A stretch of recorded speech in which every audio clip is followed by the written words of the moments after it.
what's the furthest that you have or one of your staff has driven someone on a companion ride? Probably, let's see. How many miles is it from Virginia to Florida?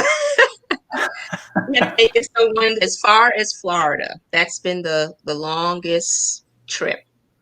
Um, so going to Florida, taking people up to the DC area from Virginia.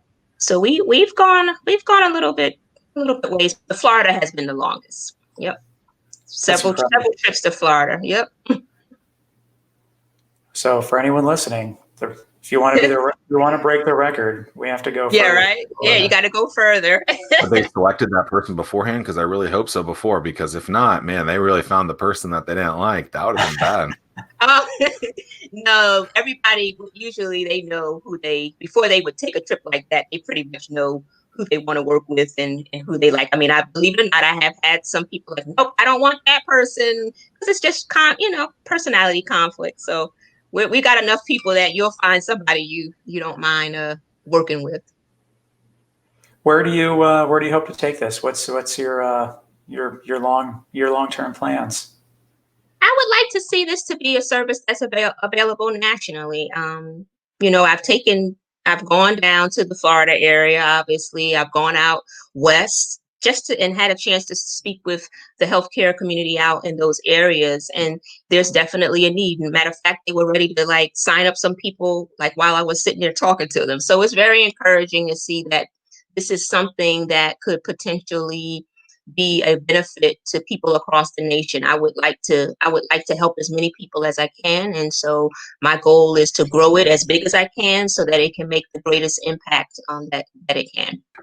Right now, what's keeping you up at night? What's challenging with the business that if you were to ask Tim and I for help on, what would that question be? It's going to be managing growth quickly, managing quick growth, and the finances to keep up with that growth, right? So everybody likes to be successful, but success is expensive. And I had a phone call yesterday from one of my vendors who said, "Oh, you're on the wrong plan. If you're using us quite a bit, and you're going to have to upgrade to the enterprise,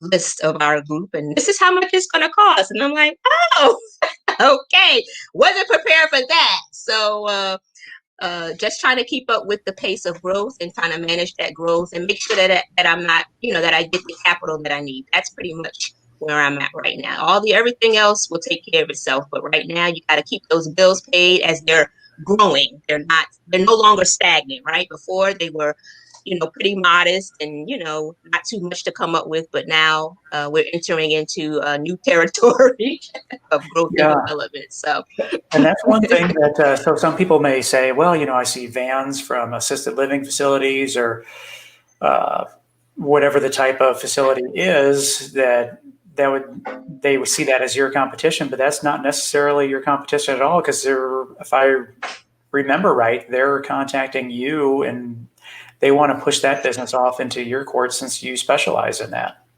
Exactly, because they can't service everyone, and what people don't realize about a lot of these communities is that everything is not included, right? So you basically pay rent to house you, and some of them include so many meals a day, but any ancillary things, even your home health care, sometimes people have to hire people privately in order to get that personal attention that they require. So we've started before COVID. Obviously, we were partnering with a lot of the home health community to be able to take some of the load off of them and keep their residents happy.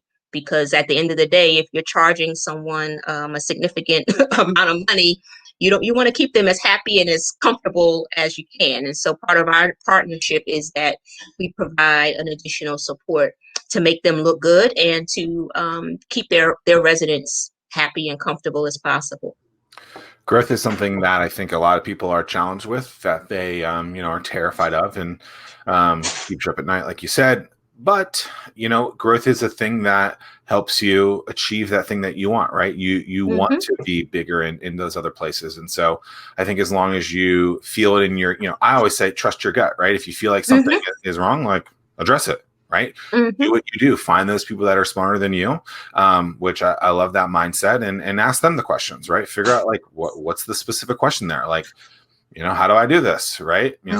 So I think documenting everything that you're doing already will help you in those other areas, the West Coast, the Midwest, the Floridas of the world. By the way, how far is the Midwest, right? Because that's such an interesting people are like, I know it's completely off the wall, but like the Midwest, people are like, Ohio's Midwest. I'm I like, believe so. That's what I've always thought. Ohio.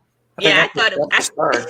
It's like Ohio, like Ohio is the East Coast. Like, you think so? Yeah. I was kind of on that team too. Of that's the East Coast, but why would how are you telling me that like 3/4 of the United States is the West Coast? I always thought like Kansas, like if you were to look at the map, for sure. For Midwest. Sure. Yeah. The landscape definitely changes as you're driving that way. Yes, it does. Past Pennsylvania, it's you're definitely in a different. So where do you think Pennsylvania is? What's that, Zach? What do you think the Pennsylvania is? The East Coast? I think that's the edge of the East Coast. Yeah, that's East Coast in my world. So is there Mid-East? That's what we need then. That would solve all the problems. That can be, and then maybe the Mississippi River would be, that's the line that delineates. That's the mid. All right, I'm totally looking this up. You put that in Wikipedia real quick. I am looking up. I'm just going to look at a map. Okay, well, if the Mississippi is the line, let's see. Oh my goodness. So is Chicago the Midwest?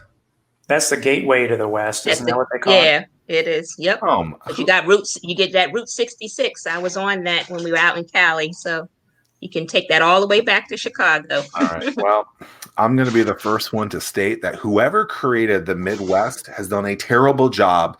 They failed geography, like I failed English in 2nd, 3rd, and 4th grade, and they failed as bad as me singing to Simon Cowell in 7th grade. Like, we need to redo the geography. Of the Midwest. Where does the West Coast end then, or where does it begin? I'm going to pull it back out. All right. Would you consider Nevada West Coast? Let's go with 2 states each then. If that's what we're saying. So Washington, Idaho, Oregon, Idaho, California, Nevada, Arizona. I don't know. Like, I don't know. I'm going to dig deeper into this. It's ridiculous.